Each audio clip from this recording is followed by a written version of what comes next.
Ho, ho, ho. Welcome into Fantasy Football Today DFS, here to preview the two-game Christmas Day slate. Frank Stampfl joined, as always, by Nejad and Mike McClure. Happy holidays to all. Let's jump right into the games here and start off with the Browns at the Packers. The Packers are 7.5-point favorites with a 45.5-point total here, and all odds come via the Caesars Sportsbook.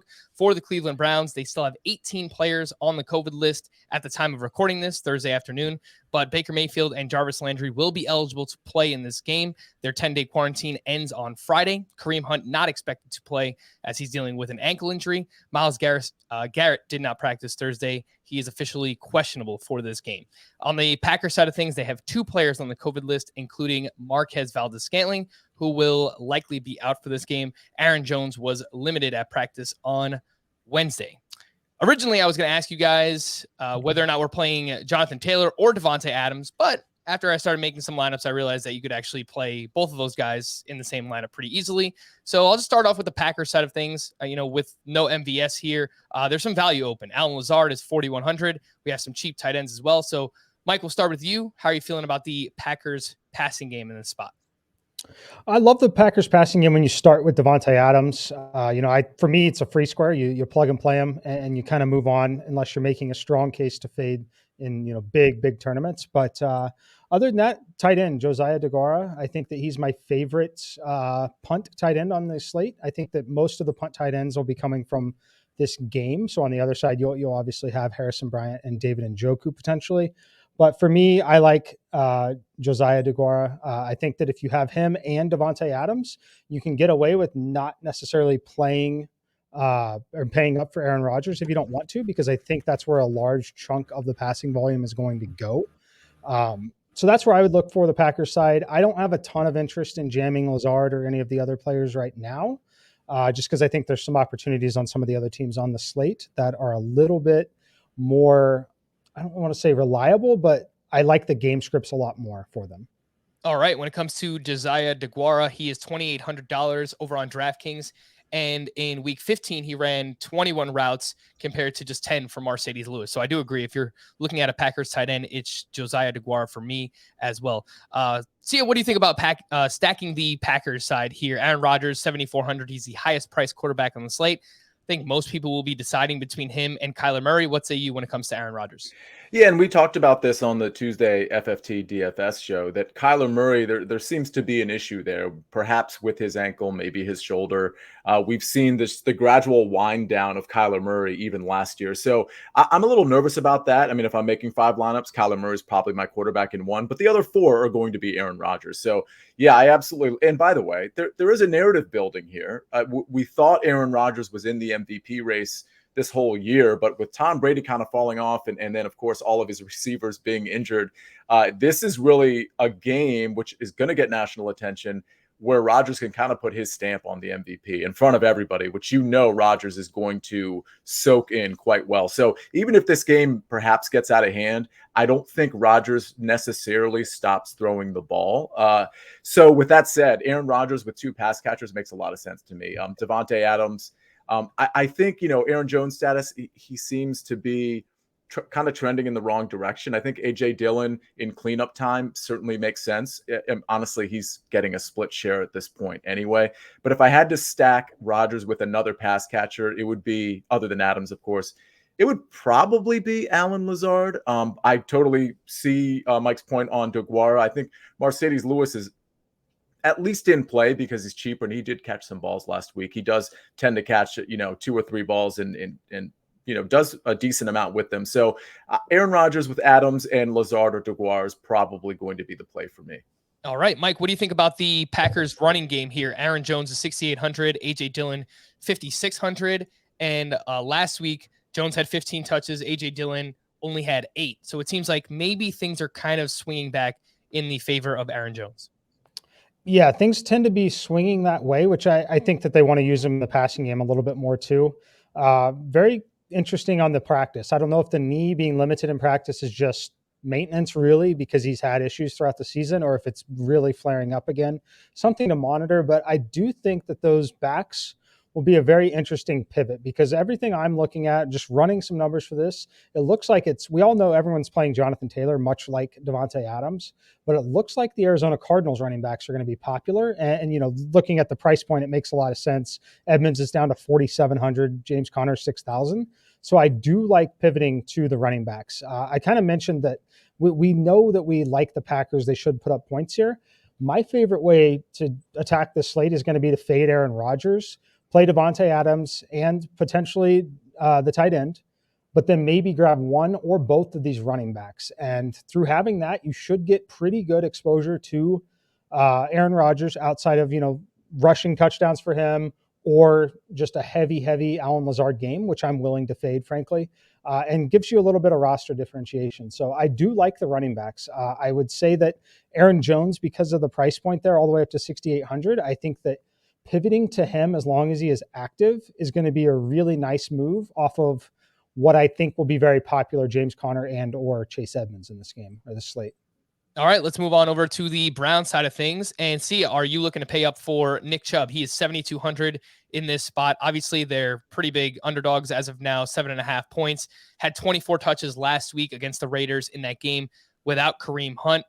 I think the problem here is if you pay for Nick Chubb, I don't know that you could fit Nick Chubb, Jonathan Taylor, and Davante Adams all in your lineup. I think it gets really tough at that point. Maybe you're playing either a Baker Mayfield or Carson Wentz to make that happen, and you're spending down a tight end, but it does get pretty tough if you want to play all three of those guys. Yeah, I'm going to, before this show is over, I'm going to experiment with just that. But yeah, it's a good point. I mean, obviously, I'd rather have Jonathan Taylor than Nick Chubb. But with that said, we know that a lot of people are going to have Davante Adams and Jonathan Taylor as sort of the centerpieces, foundational pieces of their lineup. So obviously, a great way to get leverage would be to grab Nick Chubb and drop one of those two guys. So again, if you're making multiple lineups, it certainly makes sense to maybe if I'm dropping one of those, it's actually Davante Adams. We've seen, he had a pretty cold game last week. He usually bounces back really well from that. So, proceed with caution, obviously, but, playing Nick Chubb and Jonathan Taylor as your centerpieces certainly makes sense. You can run on the Green Bay Packers, and, the Browns are getting healthier. It certainly makes sense that Nick Chubb is going to see another 24 touches, maybe even more in this game. I thought he looked pretty good. And honestly, Dearness Johnson and Demetric Felton, they didn't really see much last week. So I really do think this is the Nick Chubb show on that side of the ball. All right, we'll wrap up here with the Browns passing game. I do think that Baker Mayfield is going to be back here. He's 5,300. Jarvis Landry as well. He is 5,100 over on DraftKings. Mike, you mentioned the Browns tight ends are pretty cheap here. Austin Hooper is 3,600. David Njoku is 3,100. Are you looking at anybody outside of the Browns tight ends on their side in terms of the pass game? Not really. I mean, look, you can always throw someone like Landry in there if you want to, assuming that he's activated. Like, I think he's going to be a fine pivot away from someone like Michael Pittman, for example. We like Pittman's game environment quite a bit overall. 5,000. Landry is $100 more expensive playing outdoors at Green Bay. Like, obviously, most people are going to play Michael Pittman in that spot. So I think it's fine if you want to have a direct pivot there. He's sandwiched in between Christian Kirk and Michael Pittman. But for me personally, on the Browns side, I actually think it's Nick Chubb. And if I'm playing Nick Chubb, I'm probably going to play the Browns defense.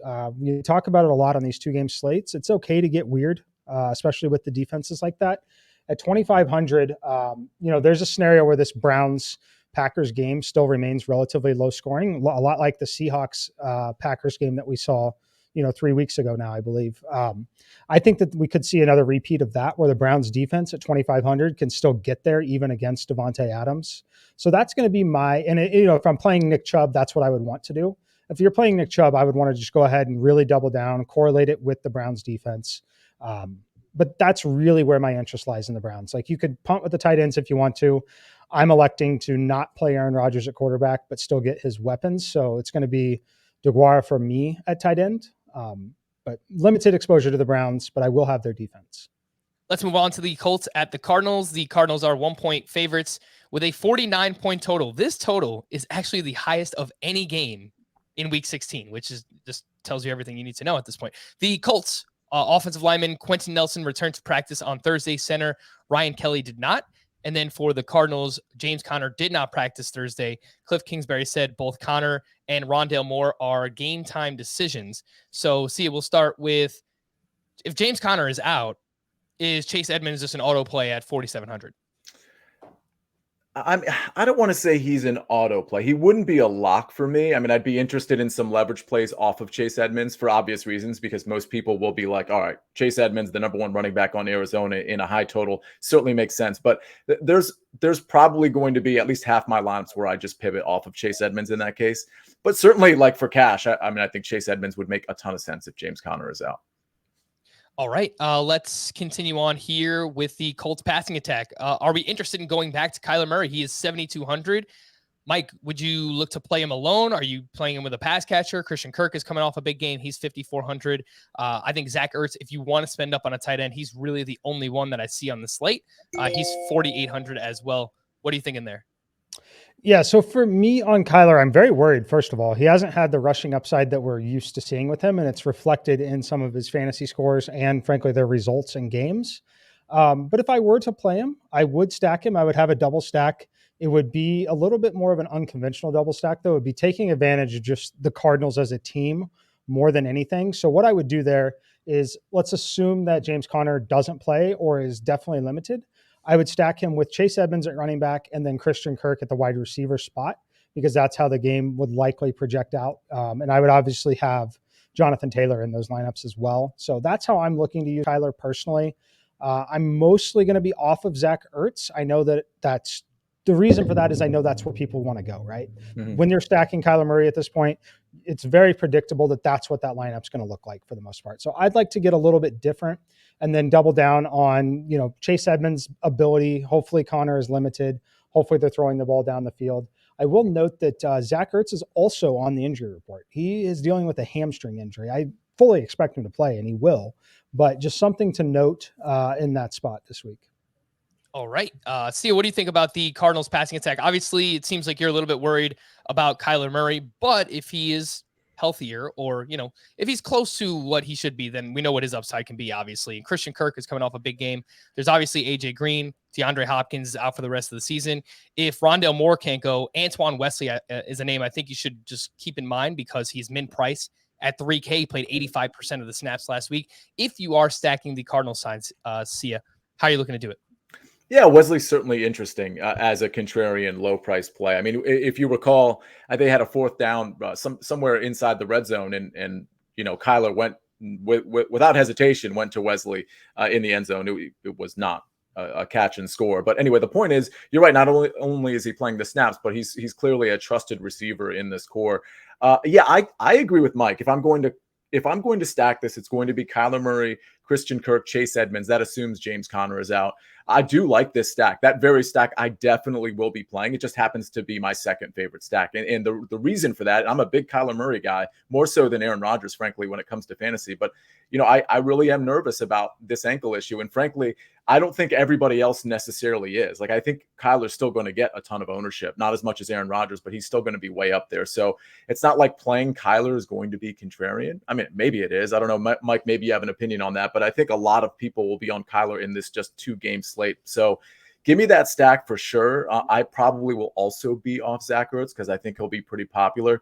I think if Kyler Murray's ankle is okay, he can buy some time, which we would think that's what he would have done against Detroit, but he can buy some time. Christian Kirk can definitely get beyond this secondary and beat them. I think AJ Green is certainly in play as well, but my preference is Christian Kirk there. On the Colts side of things, we know that we're jamming Jonathan Taylor. Again, he's one of the core plays on this 2-game slate.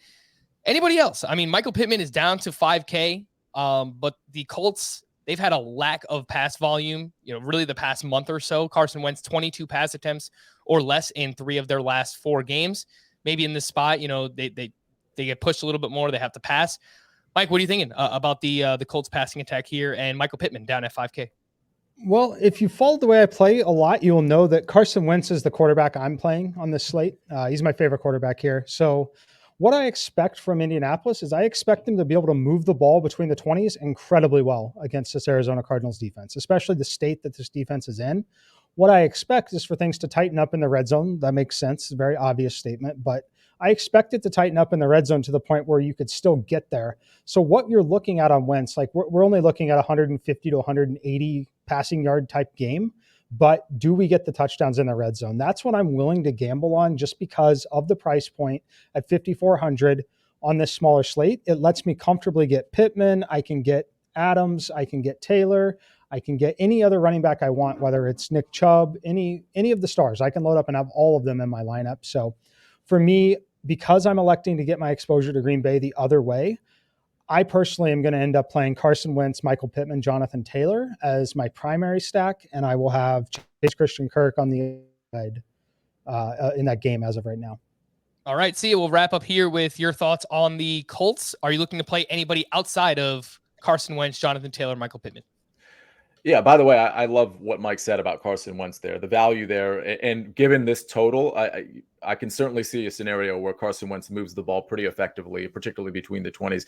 No, honestly, that's it. Like, normally I would say T.Y. Hilton. I think he's fine as a flyer. He's just not getting the targets. And you might say, well, he's never been a target guy. Well, he's like really not getting the targets. I mean, between him and Zach Pascal, Ashton Dulin, I really...